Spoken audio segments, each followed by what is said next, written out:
इथे 2 अख्ख्या लसूण साफ करून घेतलेले आहेत. तर आता आपण बारीक करून घेणार आहोत.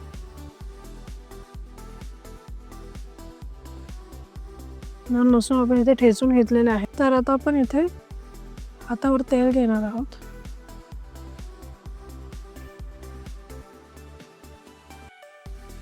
त्यामध्ये लसूण घालून घेणार.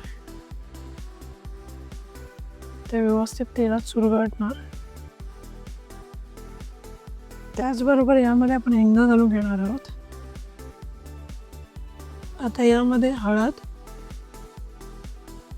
लाल तिखट, मीठ, कोथिंबीर, कोकम आगळ. आता हे व्यवस्थित आपण मिक्स करून घेणार आहोत.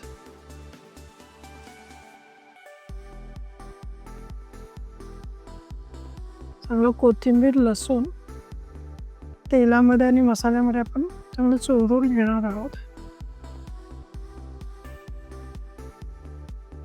आता या तयार केलेल्या आपल्या मसाल्यामध्ये आपण जे बोंबील साफ करून घेतलेले आहेत ते घालून घेऊया. बोंबलांना आपण व्यवस्थित जो तयार केलेला जो मसाला आहे तो लावून घेणार आहोत. छान बोंबील व्यवस्थित मसाला लावून झालेले आहेत आपले बोंबील. तर आता हे आपण गॅसवर ठेवणार आहोत. यामध्ये आपण अजिबात पाणी घालणार नाही आहोत आणि हे आपण गॅसवर ठेवून घेणार. तर आपण बोंबील आता गॅसवर ठेवून घेतले. तर आता यामध्ये आपण पाणी घालायचं नाही आहे अजिबात. तर त्यावर आता झाकण ठेवणार. तर झाकणावर आपण पाणी घालून घेणार आहोत. बोंबील मी गॅसवर ठेवलेलं आहे. तर आता आपण त्यामध्ये हिरव्या बारीक कापलेल्या मिरच्या घालणार आहोत. तसंच आता आपण टोपावर झाकण घालणार आहोत आणि त्यावर पाणी घालून घेणार आहोत.